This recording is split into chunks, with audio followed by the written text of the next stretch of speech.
Saudi வாழ் தமிழ் சொந்தங்களே, இந்த வீடியோவில் எதை பற்றி பார்க்க போகிறேன்னு சொன்னாக்கா, ஏர்போர்ட் லான்ச். நான் சவுதியிலிருந்து இந்தியாவிற்கு பயணம் செய்யும் பொழுது ஏர்போர்ட் லான்ச் பயன்படுத்தின எந்த ஒரு கட்டணமும் இல்லாமல் அதை எப்படி பயன்படுத்துறது அப்படின்றத நம்ம இந்த வீடியோவில் பார்க்க போகிறோம். ஏர்போர்ட் லான்ச்னா என்ன அப்படின்றத சுருக்கமாக சொல்லிடுறேன். நிறைய பேருக்கு தெரியும், தெரியாதவங்களுக்காண்டி ஒரு சுருக்கமான ஒரு பதிவு. ஏர்போர்ட் லான்ச்னா ஏர்போர்ட் உள்ள ஒரு ப்ரைவேட் ஏரியா, செக்இன் எல்லாம் முடிஞ்ச பிறகு ப்ரைவேட் ஏரியா, அந்த ஏரியாவில் வந்து ஃபுட்டு, லாக்கரு, ஒய்ஃபை, இன்னும் சில சலுகைகள் அதில் இருக்கும். அதில் மெயினாக சொல்ல போகணும்னு சொன்னாக்கா, ஃபுட்டு நம்ம அன்லிமிட்டடாக அங்கே சாப்பிட்டுக்கலாம், எந்த ஒரு கட்டணமும் இல்லாமல் ஃப்ரீயாக சாப்பிட்டுக்கலாம். இந்த ஏர்போர்ட் லான்ச்சை பொறுத்தளவு பிஸ்னஸ் கிளாஸில் போகிறவங்களுக்கு ஏர்லைன்ஸு ப்ரொவைட் பண்ணிடுவாங்க.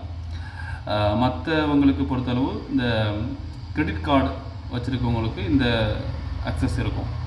இப்போ நம்ம சாதாரண எக்கனாமிக் கிளாஸில் பயணம் செய்யக்கூடியவர்கள் எப்படி இந்த ஏர்போர்ட் லான்ச்சை பயன்படுத்துறது அப்படின்றத நம்ம இதில் பார்க்க போகிறோம். சவுதியில் டிக்மா அப்ளிகேஷனை நீங்கள் இன்ஸ்டால் பண்ணிக்கோங்க. அந்த டிக்மா அப்ளிகேஷனை நம்ம எஸ்டிசி பே போன்ற ஒரு அப்ளிகேஷன் தான், டிஜிட்டல் பேங்க்.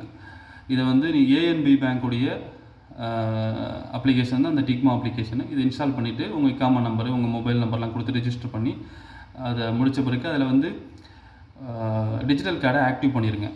அதில் ஆக்டிவ் பண்ண பிறகு அதில் வந்து அந்த கார்டு நம்பரு, சிவி கோடு எல்லாம் வந்துடும். அதன் பிறகு இன்னொரு அப்ளிகேஷன் இன்ஸ்டால் பண்ணணும். அது என்ன அப்ளிகேஷன்னா, மாஸ்டர் கார்டு ட்ராவல் பாஸ். அந்த அப்ளிகேஷன் இன்ஸ்டால் பண்ணணும். அது இன்ஸ்டால் பண்ணி முடிஞ்சு இந்த டிக்மாவில் இருக்கக்கூடிய இந்த கார்டு நம்பரை அதில் நம்ம வந்து ஆக்டிவ் பண்ணணும். இதோடைய அப்ளிகேஷனுடைய லிங்க் வந்து நான் டிஸ்கிரிப்ஷன் கொடுக்குறேன். அதை இன்ஸ்டால் பண்ணி முதல்ல டிக்மா ரெஜிஸ்டர் பண்ணணும். அடுத்தது இந்த ட்ராவல் பாஸ், இந்த மாஸ்டர் கார்டு ட்ராவல் பாஸ், இந்த அப்ளிகேஷன் இன்ஸ்டால் பண்ணணும். இது ரெண்டையும் பண்ணி முடித்த பிறகு உங்களுக்கு அந்த மாஸ்டர் கார்டு ட்ராவல் பாஸ் அந்த அப்ளிகேஷன்லேயே நமக்கு வந்து ஏர்போர்ட் லான்ச் எங்கெங்கெல்லாம் அக்சஸ் இருக்குன்றதை நம்ம சர்ச் பண்ணி பார்த்துக்கலாம். இப்போ நான் இது எப்படி பயன்படுத்தணும்னு சொன்னாக்கா, ரியாதிலிருந்து அபுதாபி வழியாக சென்னைக்கு வந்தேன் எதிஹாத் ஃப்ளைட்டில். ரியாதில் ஏறின பிறகு எனக்கு அபுதாபியில் 2.5 hours, கிட்டத்தட்ட 3 hours எனக்கு வெயிட்டிங்கு. இப்போ அங்கே நான் வந்து இந்த மாஸ்டர் கார்டு இந்த அப்ளிகேஷனில் போய்ட்டு ஃப்ரீ லான்ச் அதிலே போட்டிருக்கோம், அந்த ஹோட்டலுடைய பேர் போட்டிருக்கோம்.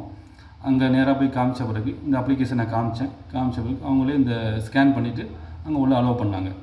எந்த ஒரு கட்டணமும் வாங்கலை. ஃபுட்டு எல்லாமே நம்ம ஃப்ரீயாக அந்த இடத்துல பயன்படுத்திக்கலாம். அதே போல் இப்போ சவுதியில் உள்ளவங்க பயணம் செய்யக்கூடியவர்கள் இப்போ தற்சமயம் எங்கெங்கெல்லாம் இந்த ஏர்போர்ட் அக்சஸ் இருக்குதுன்னு நம்ம செக் பண்ணி பார்க்கும் பொழுது, அபுதாபியில் இருக்குது, துபாயில் இருக்குது, குவைத்தில் இருக்குது. இந்த 3 கண்ட்ரி வழியாக பயணம் செய்யும் பொழுது இந்த பயன்படுத்த முடியும்.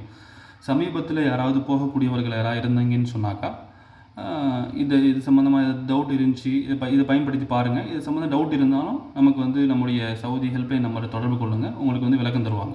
மெயினாக வந்து இன்னொன்று கவனிக்க வேண்டியது என்னன்னு சொன்னாக்கா, உங்களுக்கு வந்து அபுதாபி வழியாக பயணம் செய்யக்கூடியவர்கள் அந்த வெயிட்டிங் ஹவர் கொஞ்சம் கூடுதலாக இருந்தால் மட்டும் நீங்கள் வந்து ஏர்போர்ட் லான்ச்சுக்கு போங்க. 1 hour இல்லை 50 minutes இருக்கக்கூடியவர்கள்லாம் ஏர்போர்ட் லான்ச்சுக்கு வராதிங்க. ஏன்னா அது பெரிய ஏர்போர்ட், உங்களுக்கு தெரியும். அதனால் நீங்கள் இறங்கி திருப்பி உங்களுடைய கேட்டுக்கு போகிறதுக்கு டைம் ஆகிடும். ஏர்போர்ட் லான்ச் நீங்கள் பயன்படுத்தி போனாக்கா மேக்ஸிமம் உங்களுக்கு ஒரு 2 hours மேலே இருந்துச்சுன்னா நீங்கள் ஏர்போர்ட் லான்ச்சுக்கு போயிட்டு போங்க. மேலும் இது சம்மந்தமான உங்களுக்கு ஏதாவது டவுட் இருந்துச்சுன்னா நம்முடைய ஹெல்ப்லைன் நம்பர் தொடர்பு கொள்ளுங்கள், அதுக்குண்டான விளக்கங்கள் அளிக்கப்படும்.